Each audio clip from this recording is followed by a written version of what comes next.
let's talk about something that seems almost backward, almost like it doesn't make sense. At first glance, avoidants only begin to attach when they feel safe through distance, not closeness. It's the paradox of intimacy.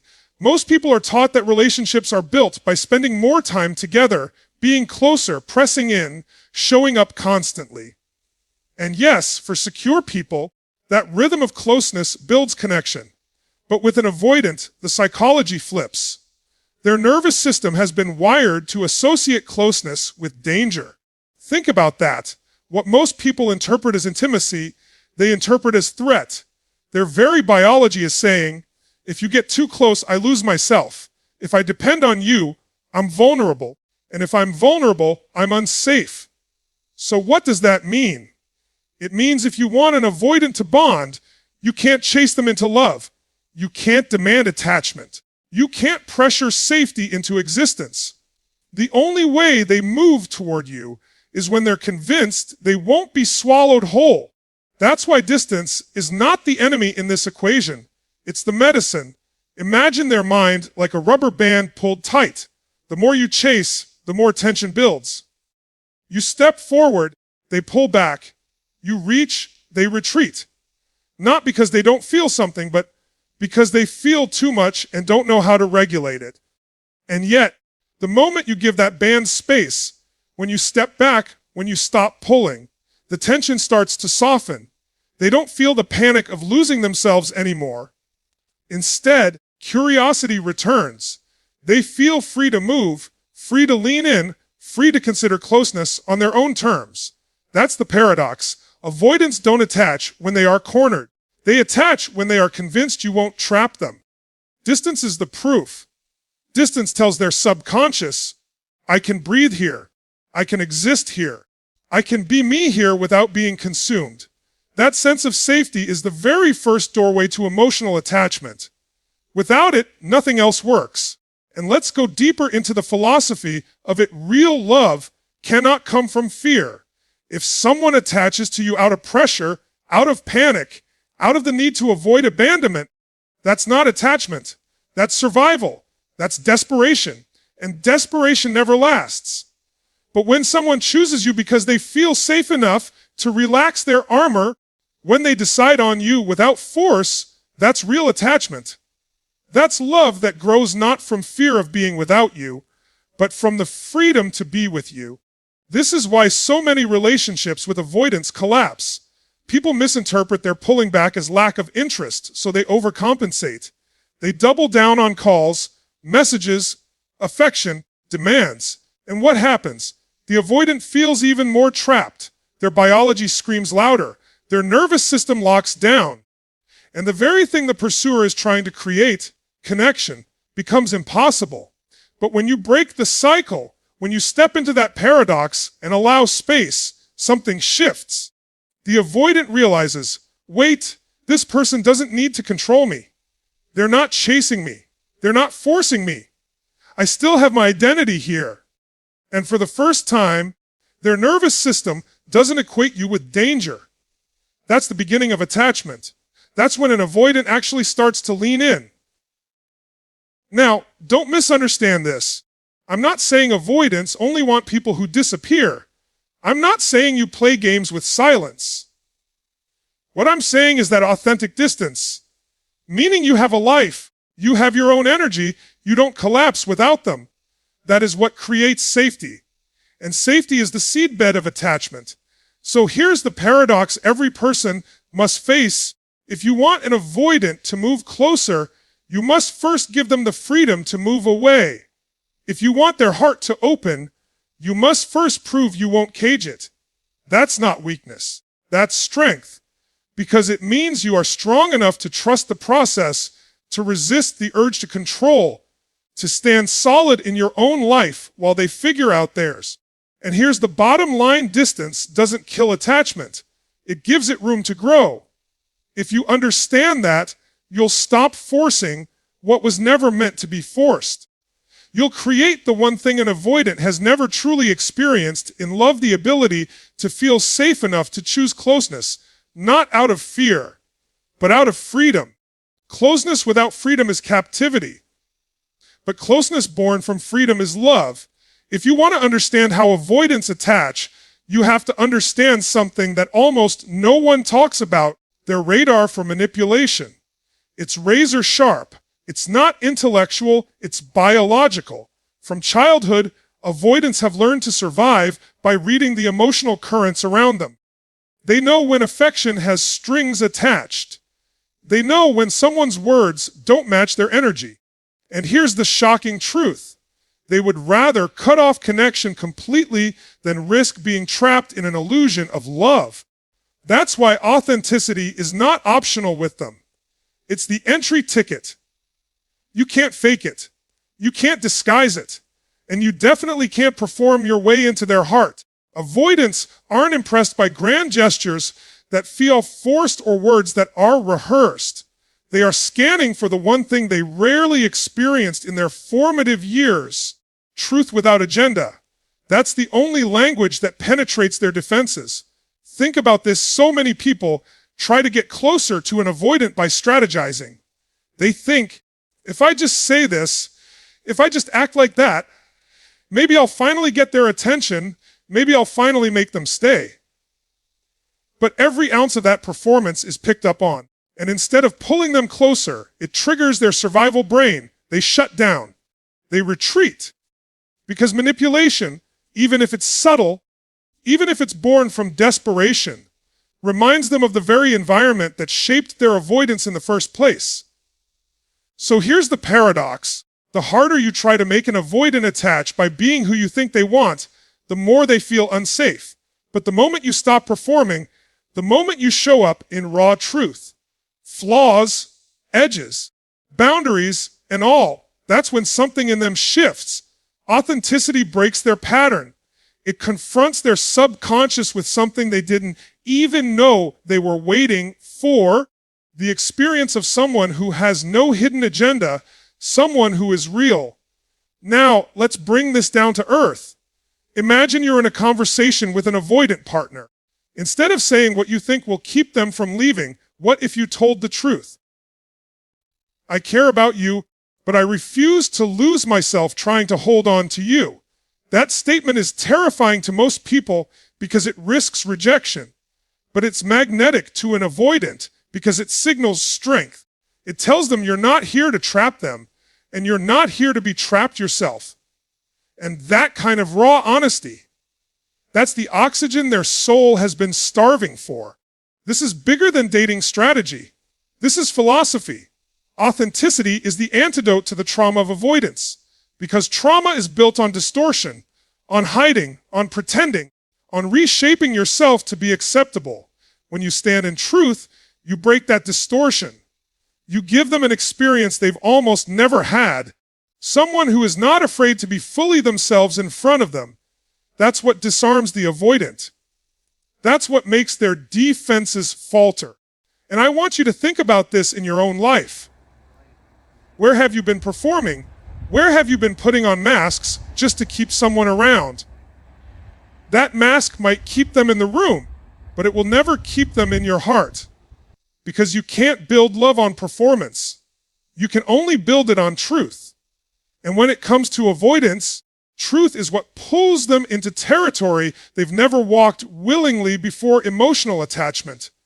Not because you forced it, not because you tricked them into it, but because for the first time, they felt safe with someone who wasn't pretending. Now, here's the challenge.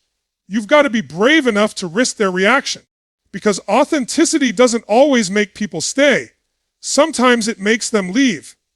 But if your truth makes an avoidant leave, they were never going to attach anyway. What authenticity does is it accelerates clarity. It exposes who's ready to meet you in honesty and who isn't. And clarity, even when it hurts, is freedom. So let's put it simply: avoidants don't attach to masks. They don't attach to performances. They don't attach to strategies. They attach to truth. And if you have the courage to live in that truth without apology, you won't just attract them. You'll attract the version of them that is capable of love. Manipulation might capture attention, but only authenticity captures the soul. Let's dive into something that will shatter the way you think about avoidance, maybe even about relationships altogether. Avoidants don't bond with need.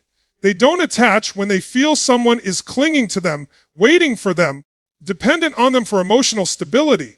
In fact, neediness triggers the exact opposite response. It pushes them further away. Why? Because in their nervous system, your dependence feels like danger. It feels like weight. It feels like pressure to carry what they were never able to carry in themselves. And instead of connection, they feel trapped. But here's the irony. Avoidants crave connection just like anyone else. They just don't know how to trust it.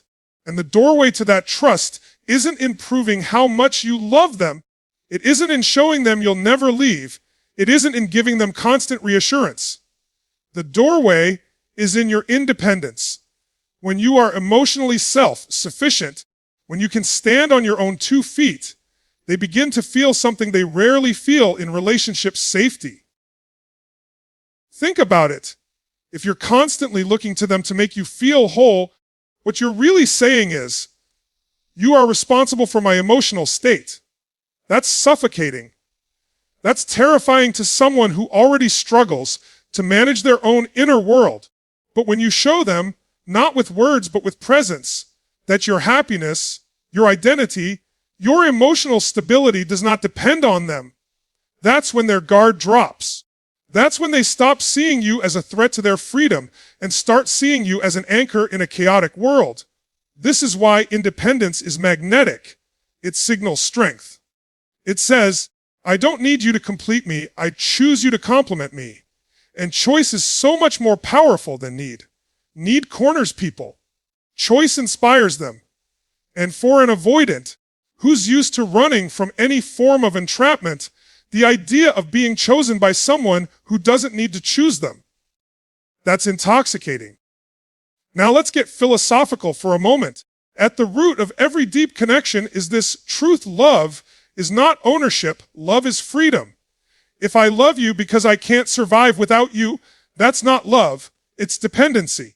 It's a form of emotional slavery. True love says, I can survive without you, but life is more powerful with you. That's where passion lives. That's where attachment deepens. That's the kind of love that pulls an avoidant closer because it doesn't demand their presence. It values it. And here's the psychological layer you have to understand. Avoidants live in a state of hyper-vigilance. Their subconscious is scanning, am I safe? Am I being trapped? Am I being manipulated? When they meet someone emotionally self-sufficient, that scanning finally slows down. Their brain doesn't hear, if I leave, this person will collapse. Instead, it hears, this person is stable. They're whole. They don't need to drain me to survive. And that feeling of safety is what starts to rewire their attachment system. They begin to trust. They begin to consider leaning in. So the question isn't, how do I make an avoidant stay? The real question is, am I whole enough that their presence is a gift and not a lifeline? That's the level of self-honesty most people avoid. Because here's the hard truth. You can't fake independence. You can't pretend to be whole when you're secretly desperate. The avoidant will pick up on it, and the cycle will repeat. This is about genuinely building your own center of gravity, so that anyone who enters your life is pulled in by your strength, not weighed down by your emptiness. And I know some of you might think, but isn't love about needing each other? No, that's the myth.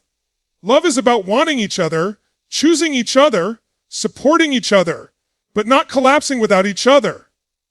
If you collapse without someone, that's not love, that's an identity crisis. And avoidance, more than anyone else, will sense that fragility and run from it. When you are emotionally self-sufficient, you communicate one message loud and clear. I am not here to take from you. I am here to share with you. And that is the language an avoidant has been waiting to hear their entire life. Because suddenly, you're not a threat. You're not pressure. You're not another weight they can't carry. You are freedom disguised as connection. So here's what it comes down to. If you want to bond with an avoidant, stop asking how you can hold them tighter. Start asking how you can stand taller. Because the moment they see that you are whole on your own, they stop fearing you'll consume them. And that's when the shift happens. That's when their heart, for the first time, feels safe enough to open. One of the most misunderstood truths about avoidance is that their obsession isn't really with you. It's with control. Their entire attachment system is designed to protect them from losing it. They've been wired, usually from childhood, to believe that closeness equals loss of freedom, and freedom equals survival. So, when you push against their boundaries, even in small ways, texting when they've gone quiet, pressuring them for answers they're not ready to give, questioning why they need space, you might think you're fighting for the relationship. But what they feel is invasion. An invasion to an avoidant equals danger. That's why respect for their boundaries doesn't just matter. It's everything. When you respect their space, their silence, their need for time, what you're actually telling them on a subconscious level is, I will not control you. I will not consume you. And that's revolutionary for them, because almost no one in their life has ever modeled that. They're used to people pushing, pulling, demanding, guilting. They've rarely experienced someone who can say, take your time. I trust myself enough to not collapse while you figure yourself out. That respect doesn't weaken the connection. It strengthens it. It becomes the very thing that shifts you, in their mind, from pressure to safety. Think of it like this: an avoidance boundary is not a wall to keep you out. It's a test to see if you'll try to climb over it. The moment you respect it, you stop being another threat in their world and start becoming the rare person they can actually let their guard down with. Because boundaries are not just about distance, they are about identity. And when you honor an avoidance boundaries, you're saying, I respect who you are. I respect your pace. I respect your right to move freely. That's when they stop associating you with danger and start associating you with relief. Now let's add a layer of psychology. Avoidants often grew up in environments where boundaries were ignored or violated, maybe emotionally, maybe physically, maybe both. So when someone disregards their space in adulthood, it doesn't just feel annoying, it reactivates that old wound. But when you respect their boundaries, you're not just respecting their preference. You're healing their nervous system. You're rewiring what intimacy means to them. You're showing them closeness doesn't have to cost me myself. I can love you and still be me. That's powerful. That's when attachment begins to form. And here's what's really interesting. People assume that giving space means you'll lose the avoidant. They think, if I back off, they'll forget about me. But the opposite is true. When you crowd an avoidant, they push you away harder. When you respect their space, you create room for longing. You give them the freedom to come towards you, not out of pressure, but out of choice. And choice is the only soil attachment can grow in. This is where philosophy meets reality. Love is not the erasure of boundaries, it's the honoring of them. Because without boundaries, love is not love, it's consumption. If I must give up my individuality to be with you, what we have is not intimacy, it's captivity. And an avoidant knows that feeling all too well. That's why they run. But when they encounter someone who can love them without smothering them, who can stay close without crossing their lines, their nervous system experiences something foreign safety in connection. That's when the walls start to lower. So ask yourself this: do you respect their boundaries or do you resent them? Because your attitude matters as much as your behavior. If you give them space, but secretly punish them for it with coldness, sarcasm, or withdrawal, they will sense it. That's not respect. That's manipulation dressed up as patience. Real respect is clean. It doesn't come with emotional debt attached. It says, I hear you, and I'll honor what you need, and I'll keep living fully in the meantime. That's when your respect turns into their trust, and their trust turns into attachment. At the deepest level, avoidants don't just need to feel loved, they need to feel respected. And respect is not shown in how loud you declare your feelings, but in how deeply you honor their boundaries. Because for an avoidant, boundaries aren't obstacles to intimacy. They are the doorway to it. Consistency is one of the most underrated forces in human connection, and when it comes to avoidance, it is absolutely transformative. You have to understand that avoidants don't fear love because they don't want it. They fear love because it has historically been unpredictable. Their nervous system has been programmed to expect chaos.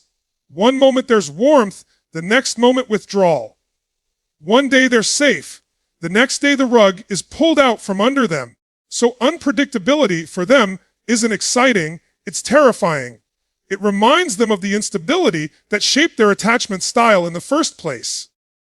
That's why consistency, when it's paired with respect and independence, is so powerful. It lowers the noise in their system. It tells their subconscious, this is different. This person isn't going to blindside me. And when that realization hits, something shifts inside of them. They begin to associate you not with pressure or chaos, but with stability. And stability, to an avoidant, is the rarest and most valuable gift you can offer. But let me be clear, consistency does not mean overbearing. It's not about constant reassurance. It's not about texting them every morning and every night just to prove you're there. That isn't consistency, that's dependency in disguise. Real consistency is about being emotionally grounded. It's about showing up as the same person day after day, calm, centered, reliable, regardless of whether they lean in or pull back. It's your ability to remain steady in the storm that convinces them, I can trust this. Think of it like this: if every time they withdraw, you panic, chase, or lash out, you're reinforcing their belief that intimacy equals danger. You're confirming their fear that closeness leads to chaos. But when they pull away and you remain steady, not punishing them, not collapsing, not chasing, you're delivering a completely different experience.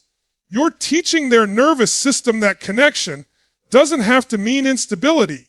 That is what consistency does. It retrains the brain. Now, here's where philosophy comes in. Consistency is the ultimate proof of character. Anybody can be loving when things are going smoothly. Anybody can be patient when they're getting what they want.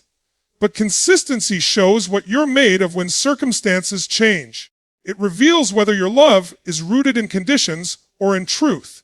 For the avoidant who has lived their life surrounded by conditions, experiencing unconditional steadiness is earth-shattering. It forces them to reconsider everything they thought they knew about intimacy. And here's the beauty of it: consistency doesn't just benefit them. It benefits you. Because when you commit to showing up consistently, you train yourself out of reactive living. You stop being tossed around by their moods, their withdrawals, their silence. You anchor yourself in your own power. You become a steady force, not just for them, but for yourself. That's what makes your presence magnetic. It communicates without words. I'm not here to control you, but I'm also not here to be controlled by you. I am steady, and I'll remain steady whether you come closer or not. Consistency is also what makes avoidants test less. Many of them push and pull in relationships because they're testing. Will you still be there if I create distance? Will you punish me if I pull back? Will you become unstable if I disappear for a while? When they discover that you remain solid through those tests, that you don't crumble, you don't explode, you don't punish, suddenly they stop needing to test. They start to relax. And when they relax, that's when attachment begins to bloom. So let's ground this in real life. Imagine being with someone who disappears for a few days. Most people's instinct is to panic, to call 10 times, to accuse them of neglect. But the consistent person doesn't do that. The consistent person continues living, continues shining, continues standing strong. And when that avoidant resurfaces, they aren't met with hostility or desperation. They're met with calm presence. That difference changes everything. Instead of feeling suffocated, they feel safe. Instead of associating you with chaos, they begin to associate you with peace. And peace, for an avoidant, is the one thing they've been chasing without realizing it. This is why consistency without pressure is the sweet spot. If you're consistent but controlling, it feels like a trap. If you're consistent but needy, it feels like a burden. But when you're consistent and free, reliable, but not demanding, that's when you become unforgettable, because you're offering them something no one else has, the ability to trust intimacy without fear. At its core, consistency is love made visible. It's love that isn't swayed by circumstance. It's love that doesn't punish, doesn't manipulate, doesn't break at the first sign of trouble. And for the avoidant, experiencing that kind of love is what slowly rewires their entire attachment blueprint. It teaches them that closeness doesn't have to mean losing control. That intimacy doesn't have to mean instability. It teaches them that love, real love, is steady. There comes a point in every avoidance journey where the script flips. And this is the moment everything changes. Up until now, their entire system has been wired to fear closeness. They've been running, pulling away, building walls, doing everything they can to protect themselves from vulnerability. But when certain conditions are met, when there's distance without punishment, when there's truth without manipulation, when there's independence, respect, and consistency, something profound begins to happen inside of them. The fear shifts. They stop fearing your presence, and they start fearing your absence. And that's the moment an avoidant forms true emotional attachment. This shift doesn't happen overnight. It's gradual, and it's almost invisible at first. But the avoidant starts noticing that when you're around, they feel calmer, they feel freer, they feel less on guard. You stop representing pressure and start representing stability. And without even realizing it, their nervous system begins to crave that experience. Not in the way a codependent craves reassurance, but in the way a starving person craves food they didn't know they were missing. Your presence becomes associated with peace. And human beings, avoidant or not, are wired to return to the people who make them feel safe. What's remarkable here is that this is the very thing they've been running from their entire life. For years, they thought closeness meant loss of freedom. They thought attachment meant suffocation. But now they're confronted with something paradoxical. The one person they once feared losing themselves with is the very person they now fear losing. That's the tipping point. That's when avoidance gives way to attachment. Psychologically, this moment is massive because fear of presence is defensive. It keeps them locked in survival mode. But fear of absence is different. It signals desire, longing, and recognition of value. It's the brain admitting, I don't just tolerate you. I want you. I need this connection in my life. And when that switch flips, they no longer see your closeness as a threat. They see it as essential. And here's the truth that most people miss. You can't force this shift. You can't beg for it. You can't argue for it. You can't demand it. The more you try to force someone to fear losing you, the less likely they are to actually value your presence. This shift only happens naturally when you've built the right environment. An environment where their nervous system learns, step by step, that love can be safe. And when that happens, the very thought of losing you becomes intolerable. This is also where the relationship dynamic flips in the most surprising way. Up until this point, you may have been the one thinking about them constantly, feeling their distance, wondering if they care. But once that attachment switch has flipped, it's them who lies awake thinking, what if I lose her? What if she walks away? What if her silence is permanent? They may not always express it openly. Avoidants rarely do. But make no mistake, once the fear of losing you outweighs the fear of being close to you, they are emotionally attached. And this is why your own strength matters so much. Because if you collapse into neediness or desperation, they never reach this point. But when you stand firm, when you maintain independence, when you respect their boundaries and remain consistent, you become irreplaceable. You become the rare person who doesn't threaten their freedom, yet still provides connection. That balance is so rare, so life-changing, that the avoidant begins to realize losing you would mean losing the only safe love they've ever known. There's also a philosophical depth to this moment, because in a way, it's a reflection of what real love should be for all of us. Real love isn't about clinging to someone because you can't survive without them. That's desperation. Real love is about recognizing that someone adds such value to your life, such depth and stability, that losing them would feel like a tragedy. That's not fear-based attachment. That's sacred attachment. That's love born not out of dependency, but out of reverence. So when you hear someone say, avoidants never attach, don't believe it. They do. They just attach differently.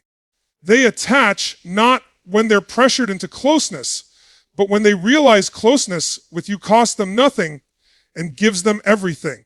And the moment they stop fearing you'll consume them and start fearing they'll lose you, that's when you know they're finally all in. Love isn't proven by how much someone wants to be near you. It's revealed when the thought of losing you is too heavy for them to bear.